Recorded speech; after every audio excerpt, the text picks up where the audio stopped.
P T I کو تباہ کرنے کا ایجنڈا ہے اور اس کو ختم کرنے کا ایجنڈا ہے۔ اسد قیصر اس کے ایک اعلی کار ہیں اس وقت۔ اتنا تو نواز شریف کے ساتھ ملنے کا نقصان نہیں تھا جتنا فضل الرحمان کے ساتھ ملنے کا نقصان ہوگا پی ٹی آئی کو۔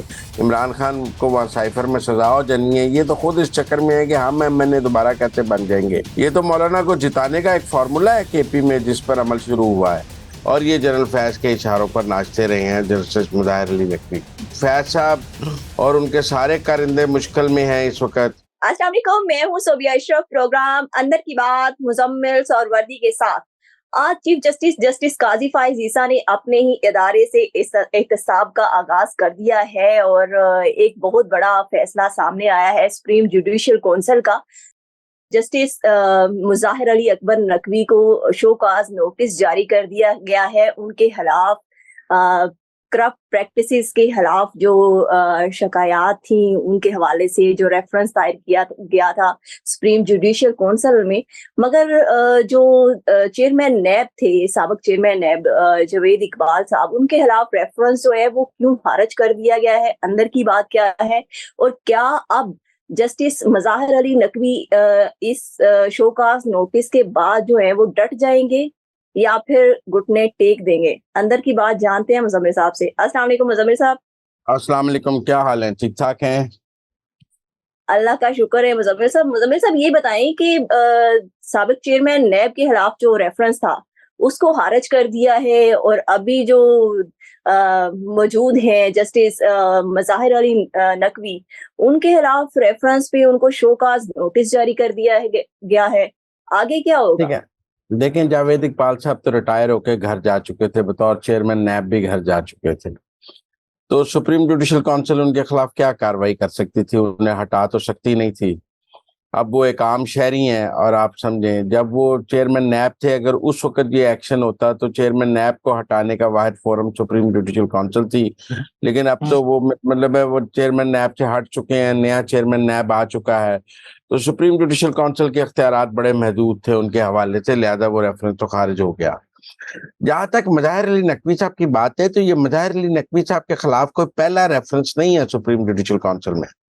جب وہ لاہور ہائی کورٹ کے جج تھے تب بھی انہوں نے ایک بیل پہلے خارج کی، بعد میں دوبارہ وہی بیل لے لی، اور ان کے بارے میں تب یہ شکایت ہوئی کہ انہوں نے بعد میں مکمکا کر کے وہ بیل لے لی ہے۔ ان کے خلاف سپریم جوڈیشل کونسل میں ریفرنس آیا، وہ ریفرنس اس وقت چونکہ وہ جنرل فیض کے چہیتے تھے، چیف جسٹس آصف سعید کھوسہ ان کے خلاف کارروائی کرنا چاہتے تھے، لیکن ثاقب نثار صاحب چونکہ فیض کے پٹھو تھے اور وہ فیض کے اشاروں پر ناچ رہے تھے، تو ثاقب نثار صاحب نے فیض صاحب کو کہا کہ اگر آصف سعید کھوسہ سپریم جوڈیشل کونسل میں بطور چیف جسٹس نہ بیٹھیں تو ہم مظاہر علی نقوی کو بچا لیں گے۔ تو حیرانگی کی بات ہے، چیف جسٹس پاکستان آصف سعید کھوسہ، جس نے 2 وزیر اعظم نااہل کیے، جو کہتا تھا میں کرپشن پر کوئی سودے بازی نہیں کر سکتا، اس نے مظاہر علی نقوی کا ریفرنس سننے سے انکار کر دیا، اور ریکیوز کر کے ایک جنرل فیض کی فون پر، اس کے بعد وہ ریکیوز کر کے اور مظاہر علی نقوی صاحب بچ گئے۔ نہ صرف وہ لاہور ہائی کورٹ کے ججوں نے سے بچ گئے، بلکہ بعد میں ان کو سپریم کورٹ میں پروموٹ بھی کرا دیا گیا۔ ان کو جو ساری ایلیویشن ہے اور جو پروٹیکشن ہے وہ جنرل فیض کے دور میں ملی ہے، اور یہ جنرل فیض کے اشاروں پر ناچتے رہے ہیں جسٹس مظاہر علی نقوی۔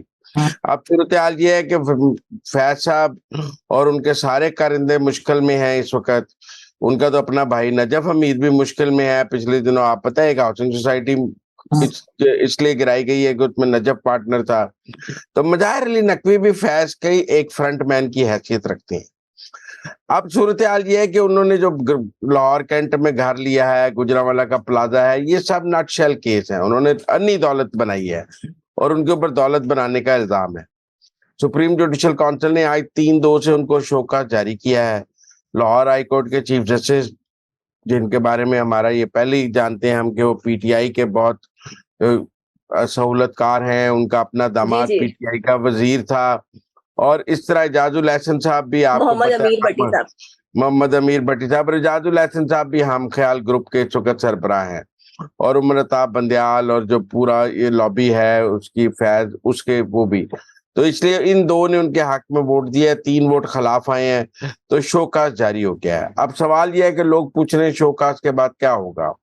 वैसे तो अगर मुजाहिर अली नकवी साहब को अपनी साख का थोड़ा बहुत ख्याल हो तो उन्हें इस्तीफा दे देना चाहिए, लेकिन उनको अपनी, मुझे नहीं लगता उन्हें अपनी साख का कोई ख्याल है। इस शोकाज का उन्होंने 14 दिन में जवाब देना है, लेकिन वो सुप्रीम कोर्ट में इस शोकाज को चैलेंज करेंगे ताकि लंबा हो सके। उसके ऊपर चीफ जस्टिस काजी फायद ईसा ने एक बेंच बनाना है जो उस शोकाज को जो चैलेंज किया जा रहा है उसको सुने। वो 3 रुकनी बेंच भी हो सकता है, 5 रुकनी भी हो सकता है। उसमें ना काजी फायद ईसा हो सकते हैं, ना सरदार तारिक हो सकते हैं, ना एजाजुल एहसन हो सकते हैं, जिन्होंने सुप्रीम जुडिशल काउंसिल में ये मामला सुन लिया है। तो अब उसके बाद याहिया अफरीदी, मंसूर अली शाह या दूसरे जो जजेस हैं वो हो सकते हैं। अगर तो हम ख्याल बेंच हुआ तो मुजाहिर अली नकवी का शोकाज उड़ा देगा। अगर मंसूर अली शाह या अफरीदी और दूसरे जजेस के ऊपर बेंच बना जिनमें हम ख्याल जज ना हुए तो फिर मुजाहिर अली नकवी का शोकाज स्टैंड करेगा और उन्हें इस शोकाज का सुप्रीम जुडिशल काउंसिल में जवाब देना पड़ेगा। अगर तो उनको जवाब देना मुजम्मिल पड़ता साहब, है मुजाहिर अली नकवी साहब जो है वो फिर डट जाएंगे इस शोकाज नोटिस के बाद। वो एक ऑप्शन लेंगे सुप्रीम कोर्ट में इस अपने शोकाज को चैलेंज करने का, और जब वो चैलेंज करेंगे तो उसके वक्त जो बेंच बनेगा उससे समझ आ जाएगी कि मुजाहिर अली नकवी की छुट्टी होनी है या नहीं। अगर तो कोई हम ख्याल बेंच बन गया जो उनको इजाजुल एहसन साहब के और जो हम ख्याल लोग हैं, इजाजुल एहसन साहब तो उस बेंच में नहीं हो सकते, लेकिन एक सब जानते हैं हम ख्याल जज कौन से हैं सुप्रीम कोर्ट में। अगर उन पर मुश्तमिल बेंच हुआ तो वो मुजाहिर अली नकवी को बचाने की कोशिश करेंगे। अगर उन पर मुश्तमिल बेंच ना हुआ तो फिर मुजाहिर अली नकवी साहब का बचना मुश्किल है, और मुझे लगता है कि जो उनके ऊपर उनको कहा जाएगा कि आप सुप्रीम जुडिशल काउंसिल में अपने शोकाज का जवाब दें। अगर उनको सुप्रीम जुडिशल काउंसिल में अपने शोकाज का जवाब देना पड़ गया तो उनकी छुट्टी हो जाएगी और सुप्रीम जुडिशल काउंसिल उनको फारग कर देगी। मुझे नहीं लगता वो बच अच्छा सकेंगे। मुजम्मिल साहब, एक रेफरेंस जो चीफ जस्टिस काजी फायद ईसा के खिलाफ बनाया गया था और एक रेफरेंस ये, इनमें फर्क क्या है? क्योंकि दोनों का असासों के हवाले से ही है। अब ये सवाल हो रहा है। जस्टिस काजी फायद ईसा के खिलाफ सुप्रीम जुडिशल काउंसिल की इजाजत के बगैर तहकीकात की गई थी। किसी भी जज के खिलाफ तहकीकात के लिए best forum supreme judicial council है। काजी फायद ईसा का मौकफ था कि इनको शिकायत सुप्रीम जुडिशल काउंसिल में करनी चाहिए थी और फिर तहकीकात होनी चाहिए थी। बराह रास्त तहकीकात जो है वो आइन और कानून। फिर दूसरी बात यह कि काजी फायद ईसा के तो असासों पर कोई इशू नहीं था। उनकी बेगम एक ओवरसीज पाकिस्तानी है, सरीना ईसा, वो नेशनल स्पेन की हैं। उनकी जायदादों का इशू था जिसमें काजी फायद ईसा का कोई मामला नहीं था, और फिर वो फुल कोर्ट तक गया और काजी फायद ईसा के हक में फैसला आया। लेकिन मुजाहिर अली, देखें, मुजाहिर अली नकवी की लूटमार तो जज बनने के बाद की है, पहले की तो नहीं है। और इसलिए, और वो ट्रकों वाली ऑडियो और परवेज लाई की ऑडियो और मुर्शद वाली ऑडियो, तो मुजाहिर अली नकवी के खिलाफ तो बहुत सबूत मौजूद है। लेकिन मुझे लगता है कि अगले 1 माह में मुजाहिर अली नकवी सुप्रीम कोर्ट से फारग हो जाएंगे और उनको सुप्रीम कोर्ट के जज की हैसियत से उन्हें सैक कर दिया जाएगा और घर भेज दिया जाएगा। इसलिए उनका बचना मुझे फिलहाल मुश्किल नजर आ रहा है। जस्टिस एजाजुल एहसन जिन्होंने उनके हक में वोट दिया वो भी उन्हें नहीं बचा सकेंगे। अच्छा मुजम्मिल साहब, आपने जस्टिस एजाजुल एहसन का जिक्र किया। उनके घर के बाहर कुछ बैरियर लगाए गए हुए थे जिनको 7 साल बाद हटा दिया गया है। आपके पास इस हवाले से अंदर की क्या खबर? देखिए, एजाजुल एहसन साहब के ने जब ये 2017 में जब साकिब निसार साहब चीफ जस्टिस थे तो इन्होंने कहा मेरे घर पे ना गोलियों के 2 खौल आके गिरे। यकदम चीफ जस्टिस साकिब निसार उनके घर पहुंच गए। उस वक्त शहबाज शरीफ वजीर आला थे। एजाजुल एहसन साहब शहबाज शरीफ की गली में ही रहते हैं, आप ये समझें, दोनों एक ही गली में और हमसाए भी हैं। बड़ा इन्होंने इशू बना दिया साकिब निसार साहब ने कि फायरिंग कर दी गई है एजाजुल एहसन साहब के घर पे। एजाजुल एहसन साहब नवाज शरीफ के खिलाफ केसेस में मॉनिटरिंग जज भी थे। वो बड़ा उनको बताया गया कि ये खौल कहीं से वैसे हवाई फायर के भी आके गिर सकते हैं। लेकिन बहरहाल चूंकि चीफ जस्टिस वहां पहुंच गए, आईजी पहुंच गए, उन्होंने उनके घर के आगे बैरियर लगा दिए, किला बना दिया उनका घर। और आप समझिए 2017 से 2023 तक वो गिला, वो पूरी गली के लोग भी तंग रहे। एक साइड से गली बंद रही, जिस साइड पे एजाजुल एहसन साहब का घर था दूसरी तरफ कोई जा ही नहीं सकता था। तो अब जब नए चीफ जस्टिस आए हैं काजी फायद ईसा और उन्होंने प्रोटोकॉल अपने घर से हटा दिया है, बैरियर्स हटा दिए हैं, तो मेरा ख्याल है पुलिस को हिम्मत हुई है कि उनके घर के आगे से भी बैरियर हटा दे और वो तो गली खोल दी गई है। लेकिन बहरहाल 7 साल वहाँ पर मुजम्मिल बैरियर साहब आपको लगे। याद होगा जस्टिस चीफ जस्टिस साकिब नसार जो साबिक थे सुप्रीम कोर्ट के चीफ जस्टिस, वो तो सियासतदानों के घरों के बाहर से बैरियर हटवाते थे। और इजाजुल हसन के घर के बाहर बैरियर लगवाते थे। आप ये देखें ना, इजाजुल हसन उनके चहेते जज थे, उन्हें तो उन्होंने मॉनिटरिंग जज लगाया हुआ था नवाज शरीफ के खिलाफ। वो तो उनकी जिंद जान थे। सारा ऑपरेशन जो नवाज शरीफ को निकालने का था, उसका दारोमदार साकिब निसार ने इजाजुल हसन पे डाला हुआ था, क्योंकि इजाजुल हसन साहब भी सारी मॉनिटरिंग जज बने हुए थे। तो इजाजुल हसन साहब को तो वीआईपी प्रोटोकॉल मिलना ही मिलना था ना, इमरान खान के दौर में भी, साकिब निसार के दौर में भी, क्योंकि वो क्रेडिट लेते हैं कि मैंने ही तो नवाज शरीफ को निकाला, नहीं तो वो निकलता था आप लोगों से। खैर वो निकला तो फिर भी नहीं, वापस आ गया है। इन्होंने उससे बड़ी जान छुड़ाई है, छुटती नहीं है इनकी जान नवाज शरीफ से। मुजम्मिल साहब आपके पास और भी बड़ी अंदर की खबरें होती हैं, मैं जरा चाह रही हूँ आप जरा अपनी खबरों की कटोरी में एक और अंदर की खबर जरा बताएं। आज जो साइफर केस पे फैसला सुनाया गया है इस्लामाबाद हाई कोर्ट की जानिब से, इमरान खान की जमानत और फिर उनका मुकदमा खारिज करने की जो दरखास्त थी उसको मुस्तरद कर दिया गया है। तो मुजम्मिल साहब अब तहरीक इंसाफ की जानिब से अगला कदम क्या होगा और उनके पास क्या ऑप्शंस बाकी रह जाते हैं?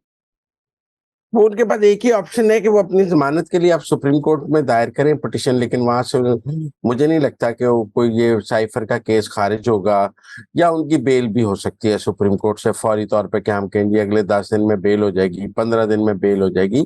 केस अपने टाइम पे लगेगा। आज गवाहियां शुरू हो गई हैं वहां पर, और गवाहियों का अमल जारी है। जब तक सुप्रीम कोर्ट में बेल सुनी जानी है तब तक साइफर में सजा हो जानी है।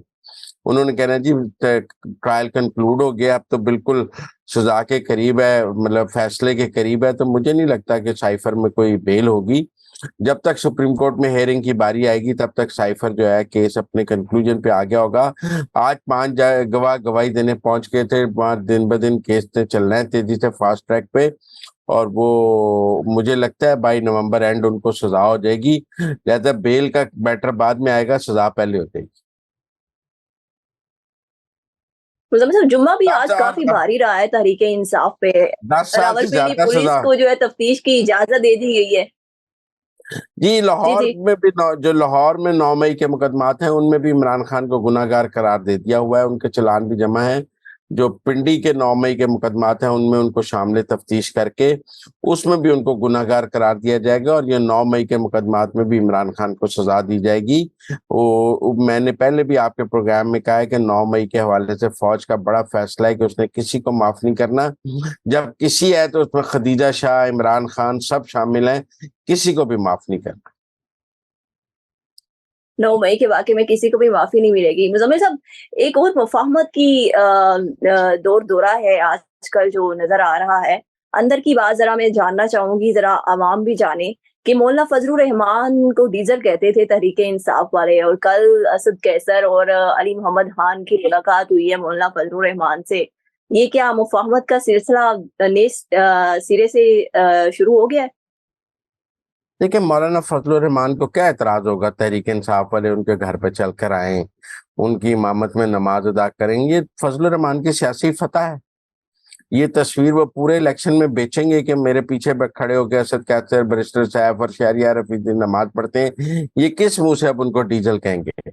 मेरा मतलब है कि सियासी तौर पे इस तस्वीर का फायदा फजलुर रहमान को हुआ या पीटीआई को हुआ? फजलुर रहमान को हुआ। ये तस्वीर के वो उनकी इमामत में नमाज पढ़ रहे हैं, उनकी इमामत में दुआ कर रहे हैं, ये तो केपी के कल्चर में बहुत महंगी तस्वीर है। उनका उसका सियासी तौर पे अगले इलेक्शन में भरपूर फायदा पाएंगे। मुकम्मल फुटेज है सब, मुकम्मल वह फुटेज। तो अगर इसके ऊपर तो इश्तिहार बनाएगा मौलाना फजलुर रहमान और वो चलाएंगे। उनका सोशल मीडिया बहुत मजबूत है कि ये तो हमारी इमामत में नमाज पढ़ते हैं, तो अपने कोई इमाम के खिलाफ भी बात कर सकता है। तो लिहाजा ये फुटेज, ये तस्वीर तो मेरा ख्याल है फुल टॉस मिली फजलुर रहमान साहब को, उन्होंने छक्का मार दिया। किसने कहा असद कैसर साहब को ये जाने के लिए?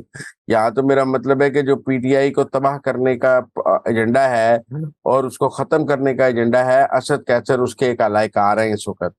और जो ये फजलुर रहमान के पास गए हैं, ये तो सियासी तौर पर उन्होंने अपनी तबाही कर ली है। मुझे नहीं इतना तो नवाज शरीफ के साथ मिलने का नुकसान नहीं था जितना फजलुर रहमान के साथ मिलने का नुकसान होगा पीटीआई को। तो बहरहाल सियासी तौर पर खुदकुशी की है, लेकिन पीटीआई ने सियासी तौर पर इतनी खुदकुशियां की हैं कि हम किस किस खुदकुशी पे बात करें।